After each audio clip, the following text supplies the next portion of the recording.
Good morning. When Steve was reading the Daily Word, it reminded me of, you may have seen this before, but I've seen it before, like on graffiti, sometimes on the bathroom wall, sometimes just out about the quarter. And I saw it the other day and I just laughed where it says, "Visualize world peace." Have you ever seen that? Have you ever seen that one before? I love it. Visualize world peace. The first time I read it, I thought, what's that? And I was like, oh yeah, visualize world peace. Part of Unity, some of the teachings that come from Unity is that Charles Fillmore developed a list that he called the 12 powers of man and woman, which is in all of us, regardless of gender. It makes no difference at all. There is no spirit in gender, as we know. No gender, yes, no gender in spirit. And I believe, and I won't go into all of those today, but a couple of years, well, it's been about a year ago, we actually showed the movie called The 12 Powers of Man, which is a great movie where they went through every one of the powers, and yours truly was in it, of course.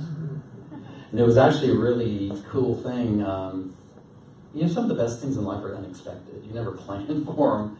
And some of you know this story, but I love telling it because it reminds me, it inspires me that, you know, there's something underneath in the invisible that's leading us all the time, if we recognize that or not. And I was at the Unity conference 2 years ago in San Antonio, and at Unity Village in that area. Sometimes they travel at our national conferences in June, sometimes it's in a different city, and then every other year it's back at Unity Village, close to Kansas City.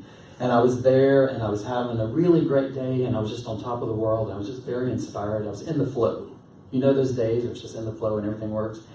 And so I saw this guy named James Twyman, who some of you may know. He's really well known online as a metaphysical teacher, and he does these great trips overseas, and he has written a lot of songs. He's a musician. He's just an all-around great teacher.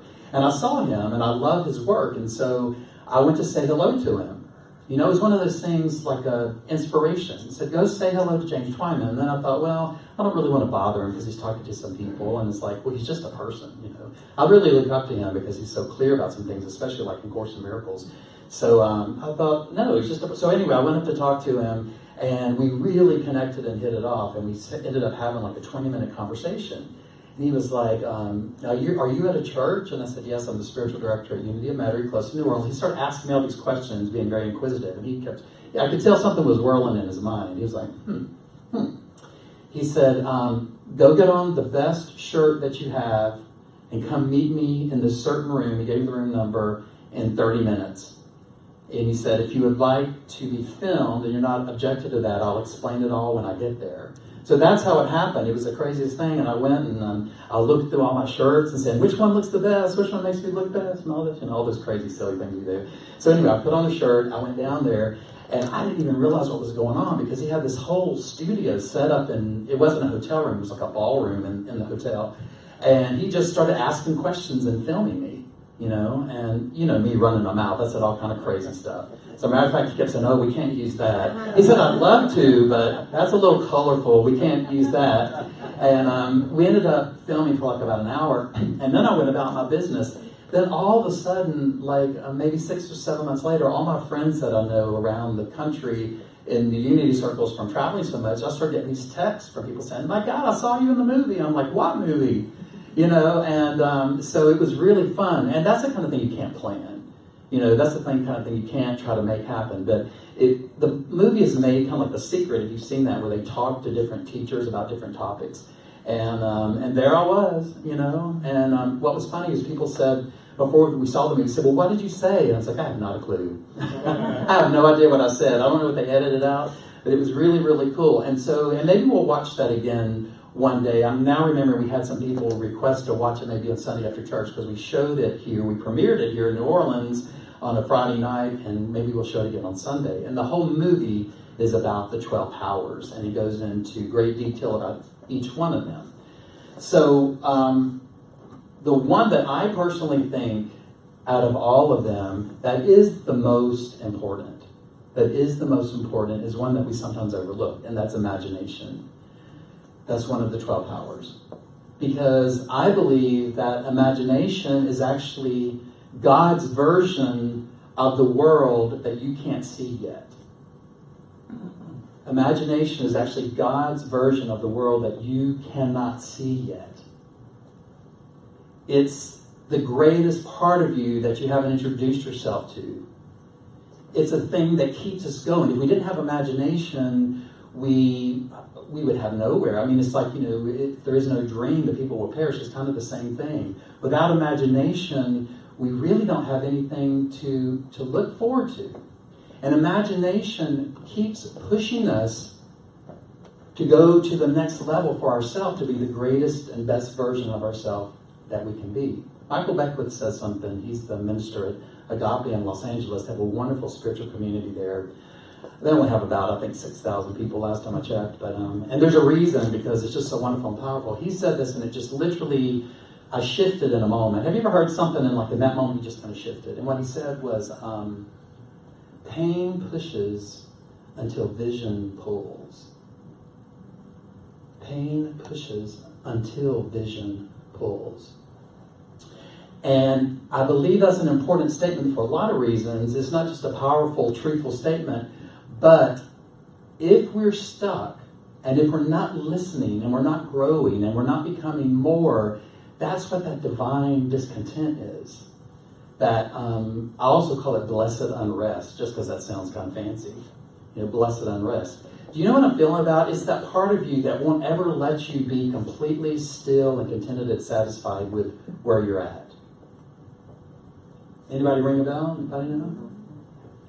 And it's a good thing. Sometimes we get upset over it because we think man,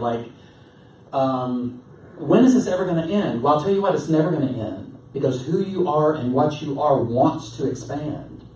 It wants to know the biggest and best and greatest version of yourself that there is. It wants you to know who you are and become God's version of who you already are. And that's what imagination is God's version of yourself that you cannot see yet. And imagination is very powerful. I think kids know how to use this, children, a lot better than we do. Kids have expansive imaginations. Daydreaming. I remember as a kid, I would think of all these crazy things. Like when I first went to Disney World, and I loved it because I loved the fantasy of it and everything. I really thought when we got home that I could build a little mini Disney World in our backyard. I really did. I thought all we have to do is get some little cars and a few little rides and now I look back, I think that was crazy. But the little mind of Jack thought that could be happening at that time, and it probably could have if I had wanted it to, really. But something happens as we begin to grow up and we begin to accept reality. Well, I'm tired of accepting reality. Because all reality is, all that you see in the world that we accept as reality is basically like eating an old, gross, leftover dinner. Does that sound very good, eating a gross, leftover dinner? Because what you're looking at in your life right now, you're looking at leftovers. You're looking at, that's become now a chapter of the book I'm writing. It's just simply called Looking at Leftovers. Because we forget, or we tend to forget, or at least I'll speak for myself, I do, is that I forget that everything that I see today are yesterday's thoughts and imagination. Yesterday's thoughts and imagination are what I see today. And if I don't like it, the only way to change it is to access the same point from which that came from. If you're tired of leftovers and you want a new plate of food, you have to access your imagination, your powerful, powerful imagination. And that's why we think, because every day is when you wake up, it is a brand new cosmic moment. And you're different when you wake up. However, because we don't use our imagination, life looks like it's the same, and we just accept that as normal. We just accept that as normal, that we're stuck in our situation. We accept that as normal, that nothing can change. But what you're seeing in your life today, whatever it is, if it's a relationship, if it's a money problem, if it's just discontentedness or whatever it is, that's the leftovers of yesterday. Einstein said, and I'm paraphrasing a little bit, he says, you cannot solve a problem at the level that it was created. And what that means is we have to move past the physical and move into the invisible, that's where the change happens. And when your imagination goes to work and you couple that with faith, literally nothing is impossible. I mean, that sounds like a bumper sticker cliche, but it really is true. It really is true. If we put our imagination with faith, which is another one of the 12 powers, the combination of those two is a vital, powerful force. I love this guy, and a lot of people don't even know about him. It was about right after the turn of the last century, in the early 1900s, named Neville Goddard. Is anybody familiar with him? You know, sometimes we talk about people and everybody knows like who it is, but Neville Goddard is not really talked about a lot, and I found him as I'm going through classes in ministerial school. I came upon him. There's tons of stuff about Neville on YouTube. You can find, he loved to hear himself speak, so he recorded a lot of stuff. He's got a lot of recordings out there. You can tell he loves to hear himself speak because he has a British accent, and you can just tell when he listens, like I'm just saying, he loves to hear himself. You can just see him playing it over and over. But sounds like maybe somebody else in this room. But Neville knew his stuff, what he was a genius about, and what he knew better than almost anyone else that I've ever heard talk about. His thing was imagination. He knew what it was, he knew the power of it, and he knew how to activate it. He knew how to activate his imagination to go from the little thoughts in our mind and the dreams and ideas and that divine discontent that's always pushed us out of our comfort zone. He knew how to take those thoughts and that imagination and make it into something real. Like even something as mundane as this chair you're sitting in. This very chair didn't just appear, it appeared in someone's mind first. It appeared, and we just take it for granted. We go like, oh, we come in and there's chairs to sit in. Do you realize at some point this chair did not exist at all? And you realize that everything, every single thing is created twice. Everything. It doesn't matter what the subject or what's going on. Everything is created twice. It is created once in the metaphysical, which is in the mind, in the imagination, and then it's created in the physical world. So at some point, this chair was just someone's imagination. And now you're sitting in it. I mean, that's pretty huge, I think. I mean, sometimes the little tiny things excite me. You know, it's crazy. Like, if anybody's watching today, yes, I'm excited about a chair. Just because, not the chair itself, but just because the process that brought the chair about is something that all of us can use to make huge, wonderful, great changes in our life if we want to. If we want to move into another way of living. If we're tired of eating leftovers. If we're tired of the same thing over and over again. I really, really want to be a completely different person a year from now than I am right now. I hope and pray and trust and imagine that I'm not still having the same issues a year from now that I'm having right now. I want to be unrecognizable to you and to me. I want to look in the mirror and say, wow, this is the best version of Jack there's ever been. This is the best version of me that's ever happened. It doesn't matter my age or anything. But we accept so little. We argue for our limitations so much. We argue for our limitations much harder than we argue for our greatness. I mean, if there was a court of cosmic law up here, we could all probably bring in 10 witnesses to testify about our limitations and to tell the court why we're limited and all the excuses that would come from why we think that we're limited. It's time for us to start using that supposed cosmic court to argue, and I mean by that, to show the evidence of our greatness. We love these little limitations. We love them. We cling on to them. And one of the reasons we're so afraid of change is that some part of us thinks, what would I be without that? Even if it's something that's not good for us. What would I be without the drama? That might be boring. I might be a boring person. Anybody ever have this fear?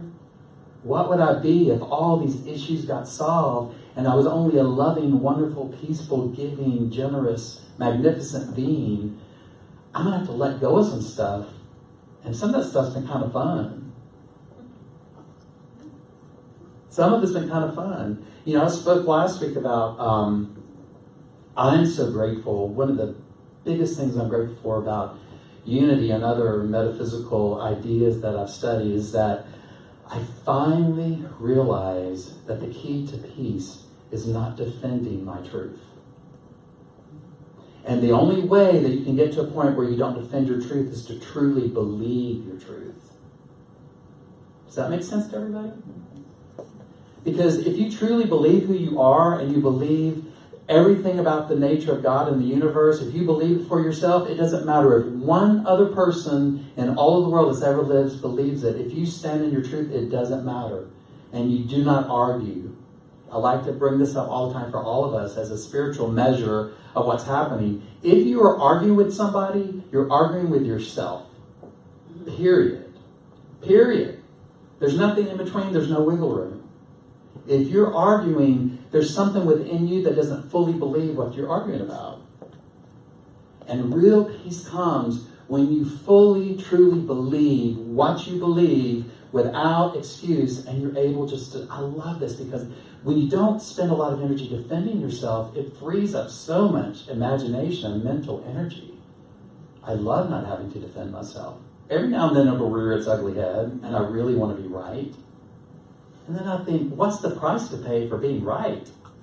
A lot of sorrow, and sometimes hurting loved ones by the things we say. That famous quote from A Course in Miracles that I love, love, love, it says, would you rather be right or happy? Would you rather be right or happy? I want to be happy. I don't care anymore about being right. And it's a great place to be when I don't have to defend myself and defend my ideas. And the reason that I know this so greatly, and I know the pain of doing that, is when I was younger, and when my parents were ministers, they forced us, I mean, not necessarily my parents per se, but the church forced us to go and witness to others to save their souls, because I was so terrified. We thought we had to go save everybody's soul and make sure they knew the good news, or else we ourselves would pay the consequences. Man, it was like exhausting. But we'd go and witness to people, and I would argue with people, like at school, or we'd go in a little group. And remember the little tracts that people used to give out that told little cartoons and told little stories about this is your life and blah, blah, blah, blah, blah. And at the end, there was always like a little Satan face and fire and stuff. You know what I'm talking about. I hope. Or at least it was in the South. I don't know. We were kind of weird where I grew up. But I remember arguing so hard with the people that I would confront. And I know what that feels like. And I was a good arguer. I mean, I'm a good debater, you know, and I'm so grateful that I no longer find joy in trying to make someone else wrong. Wow. What a waste of time. And what a waste of peace. More important than that. So I know what it feels like to not truly believe what I'm spouting out. Because deep in my heart, I knew instinctively that what those little tracts said were not true.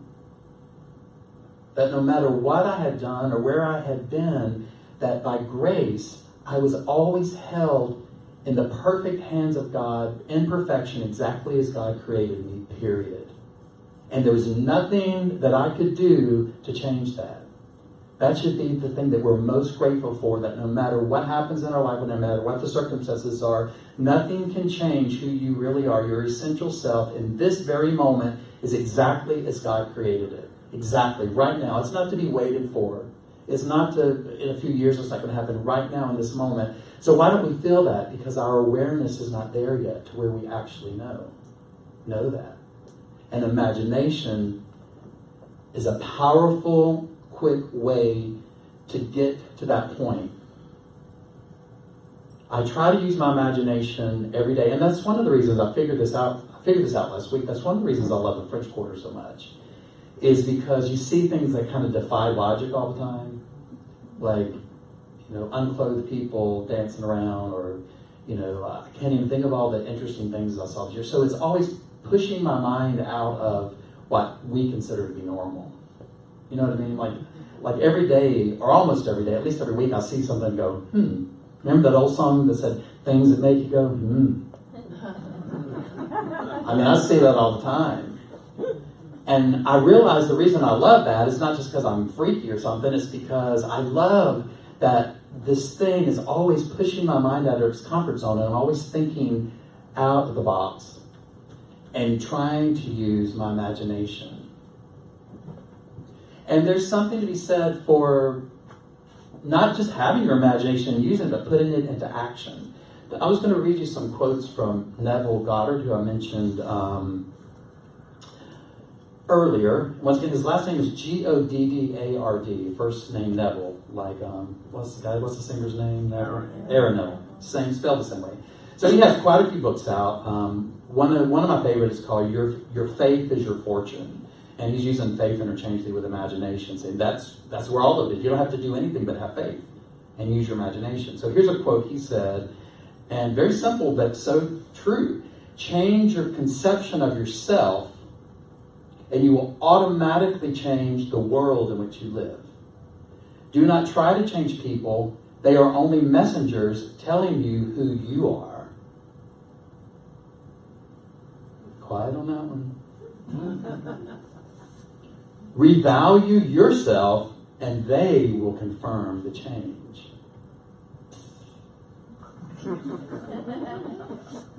Listen to this. This could change if you really practice this and understood it fully, it could change your life in 24 hours by tomorrow if you really, really got this. Change your conception of yourself. Your conception, your imagination of yourself, and you will automatically change the world in which you live. Automatically. Do not try to change people. They are only messengers telling you who you are. Revalue yourself, reimagine yourself, imagine, and they will confirm that change. And I have seen this happen before, and it's almost kind of eerie. One person, I won't name the name, but the story is just, I had a lot of conflict with this person, and I realized, this was many years ago, and I realized that the conflict was brewing in me and my own insecurities. Like the whole conflict came from being me insecure about a certain thing. All of it did. And when I realized that, I went in and worked on that a lot, and there was a couple of years where I didn't see this person. And when we got together again, it almost was like freaky, like I was in Freaky Friday or something, because this person literally seemed like a different person. Like they changed because I changed the value within me.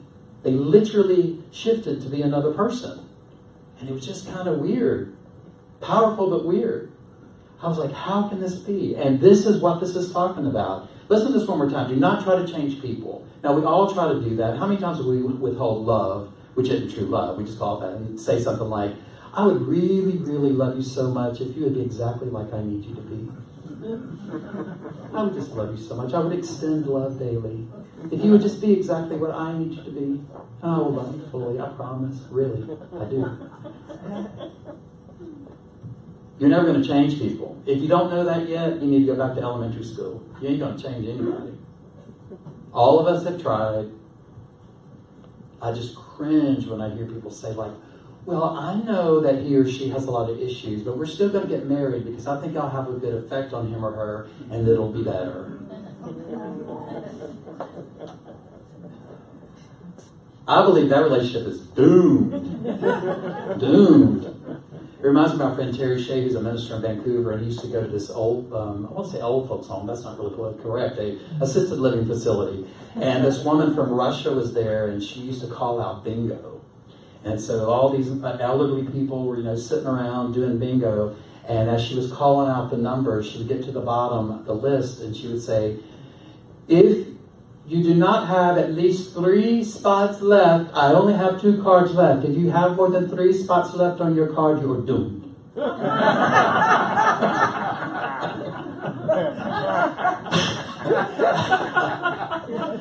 I don't know why that strikes me so funny, but it still does to this day, and apparently you do too. So Terry, if you're watching, no, he's a minister, Oakley's at church. It just cracks me up. If you don't have, because you're doomed. Well, I believe that relationship is doomed. Doomed.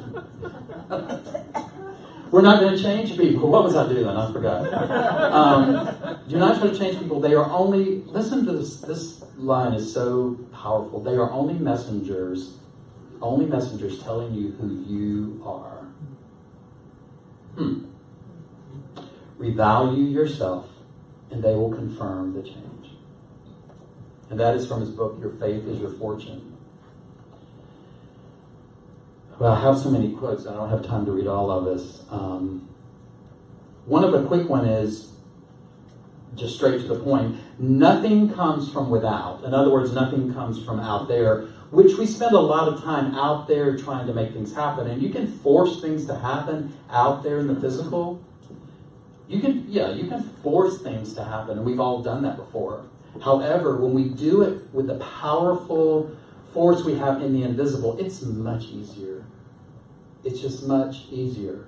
So nothing comes from without. All things come from within, from the subconscious.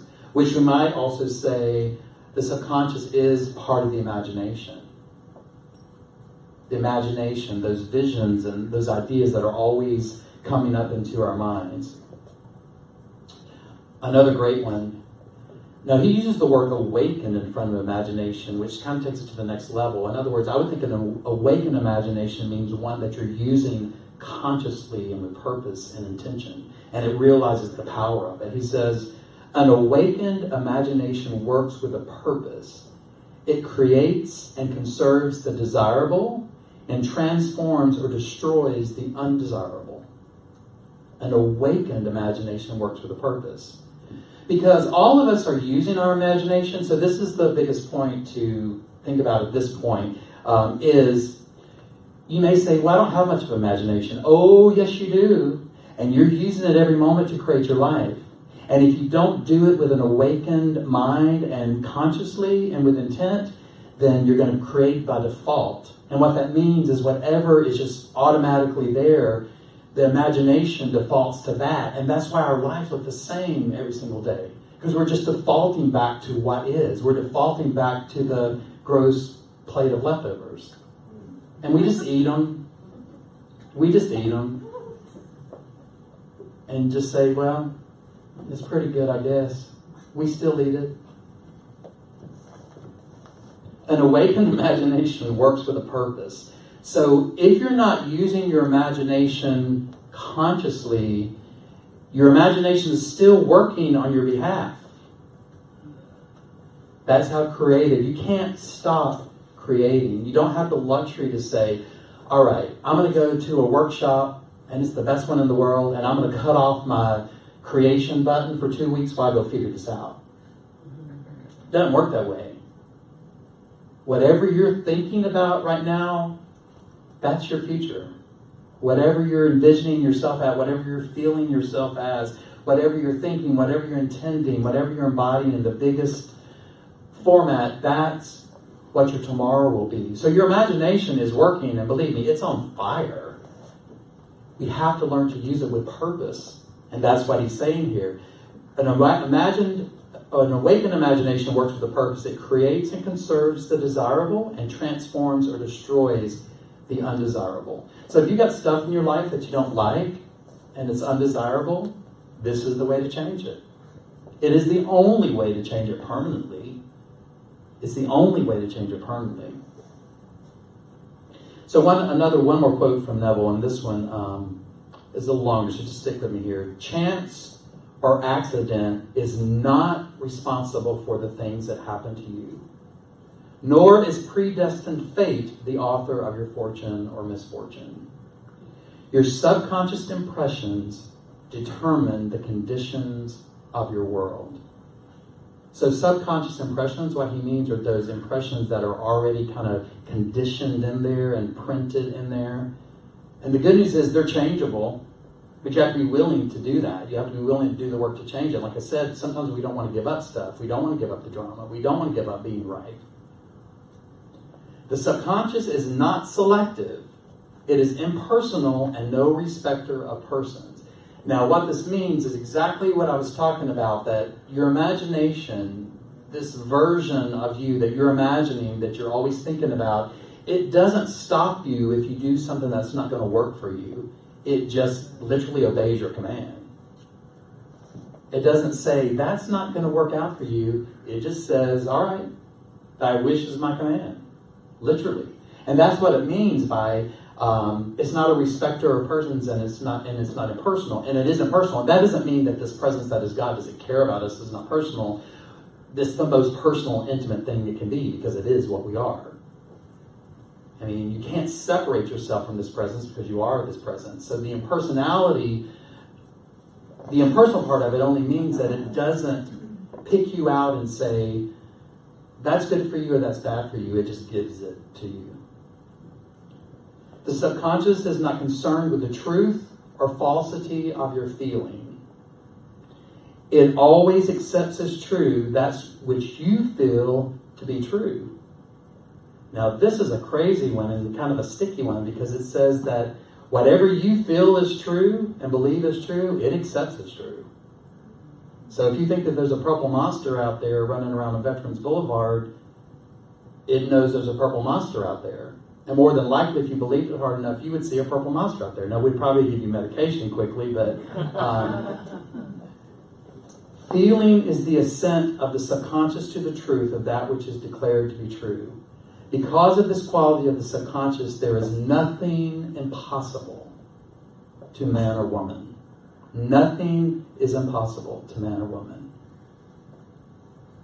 Whatever the mind can conceive and feel as true, the subconscious can and must objectify. And what does objectify mean? It means it becomes an object. It becomes a thing of which it is.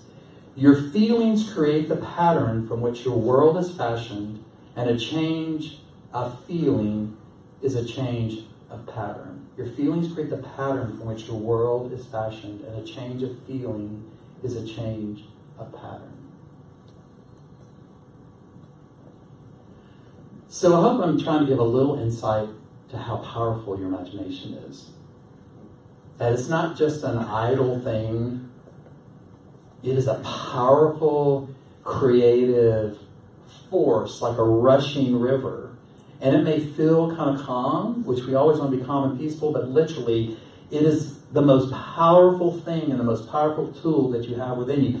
This same force that's within you right now, your imagination, is the exact same thing that burst a million, gazillion, quadrillion objects into existence, into the Big Bang.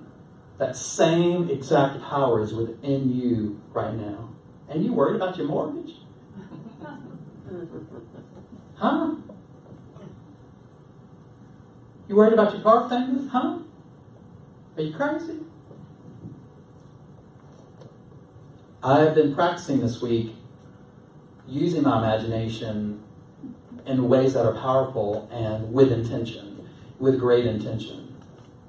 And I think for me, I've been dissatisfied with some things in my life. I'm having some big changes going on right now, and I realized that for me, this has been the kind of the missing thing, is that I kind of lost sight of how powerful the imagination is and how to use it in the most powerful way that I can to change some things in my life that I'm just not happy with. And Neville talks a lot about, on his YouTube, like I said, he loves to hear himself speak, so there's tons of YouTube things. He talks a lot about feeling, and I've said this many times too, but he talks about it so clearly, I can't even do it justice, but feeling like whatever you want has already happened completely. Like, feeling it. Not knowing it intellectually, but feeling it. Like if you have an issue with finances and you want to make a change, even if you're just making it up, just feel what it feel like. Just do crazy stuff. Like make a fake bank statement and look at it. I mean, do something crazy. Shut your curtains first. But go online, and I'm serious about this. Go online and print out some dollar, not counterfeit, print out dollar bill pictures about the same size. You can do this on your computer these days, any size you want, about the size of a dollar bill. Make them hundreds or whatever.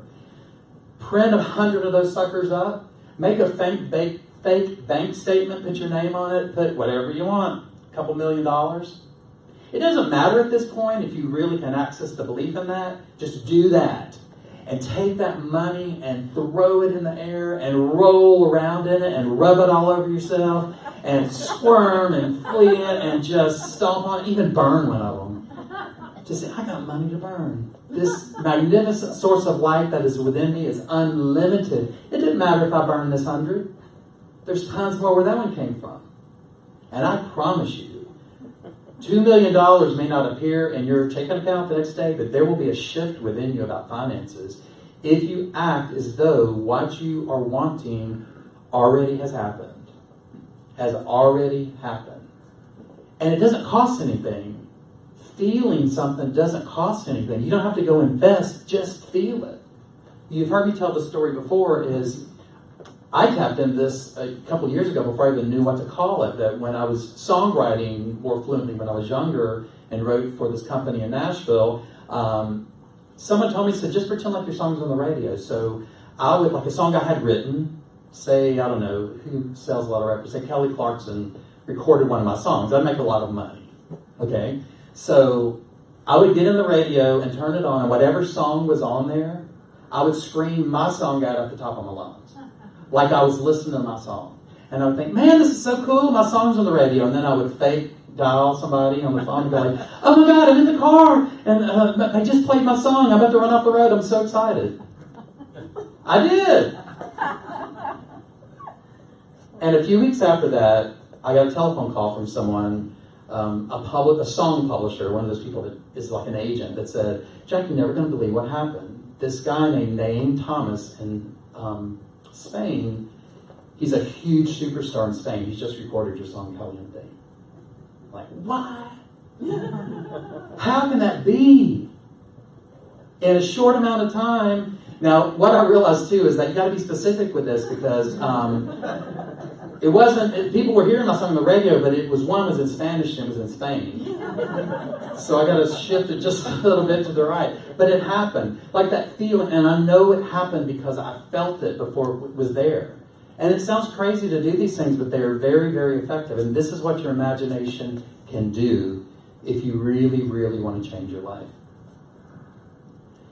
And as I mentioned earlier, it's so, so, so important not just to realize the power of your imagination for things that you want to make changes for, but you have to realize that even while you're sitting here now and when you leave this building, whatever you do, hope everybody stays for lunch, whatever you're doing, that your imagination is 24/7. It's doing it.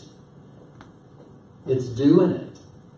So to me, the most important thing is to realize, for one, I'm going to use my imagination with intention and consciously, but two, to realize that even if I'm not, it's creating something for me. It's creating those impressions that are there by default. Any thoughts of limitation or doubt or worry or concern, it's just going to keep producing that. It's going to do it if you're partnering with it or not.